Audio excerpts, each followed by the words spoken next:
Summer 1940. The swastika flies over Paris, Warsaw, Copenhagen, and Oslo. The United States is neutral. The Soviet Union is in league with Germany. On the map of Europe, only one light remains unextinguished. Great Britain stands alone. Hitler is certain the British will surrender.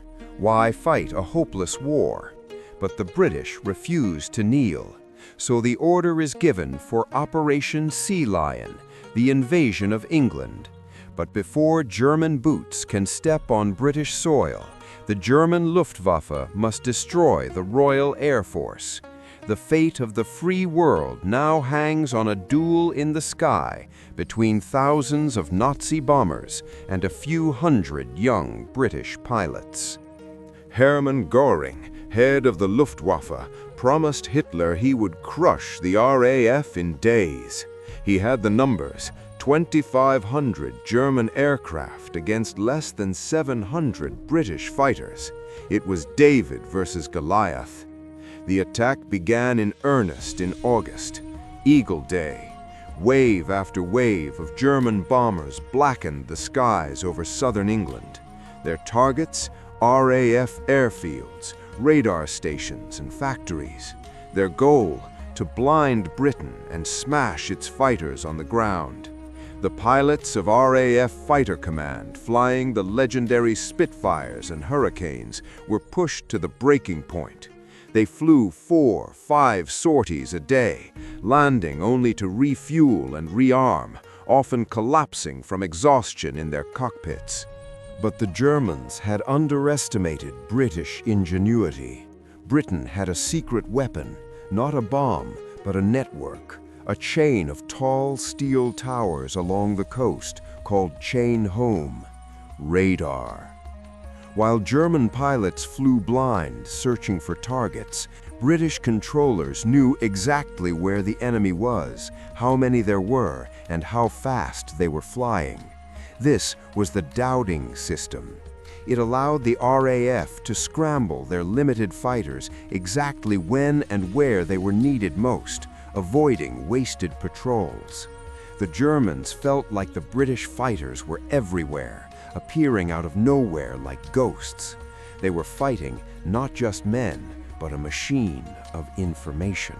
By late August, the RAF was on its knees. Airfields were cratered ruins. Pilots were dying faster than they could be replaced. Victory was within Göring's grasp. Then a German bomber crew, lost in the dark, accidentally dropped their bombs on London. In retaliation, Churchill ordered a bombing raid on Berlin. Hitler, enraged by this insult to his capital, made a fatal emotional error.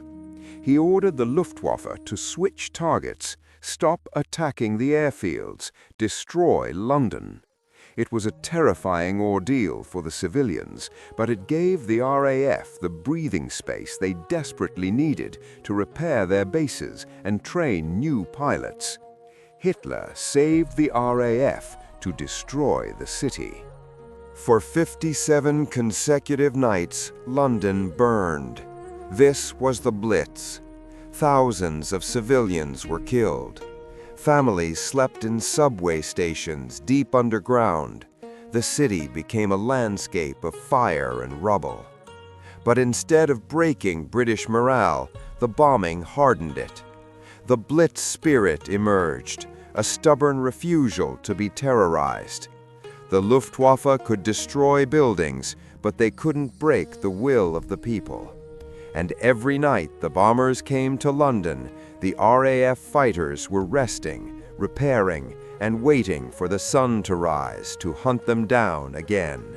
The climax came on September 15, 1940. Hitler believed the RAF was down to its last 50 planes. He launched a massive, all-out assault on London to finish them off. But as the German armadas crossed the coast, they were met not by a broken force, but by hundreds of Spitfires and Hurricanes rising to meet them in massive formations. The sky over London turned into a swirling, chaotic dogfight. By the end of the day, the Germans had lost 60 aircraft. The British had lost 26. It was clear the RAF was not defeated. The Luftwaffe had failed to gain air superiority. 2 days later, Hitler indefinitely postponed the invasion of Britain. This was the fulcrum.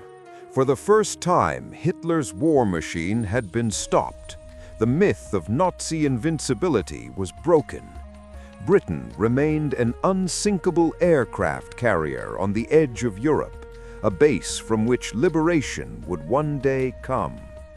It was a victory won by technology, by stubborn civilian courage, but most of all, by a small group of exhausted young men in cockpits. As Winston Churchill famously told a hushed parliament, "Never in the field of human conflict was so much owed by so many to so few." The invasion was cancelled, but the war was far from over. Hitler, frustrated in the West, would now turn his eyes to the East, towards a new, even more terrible gamble.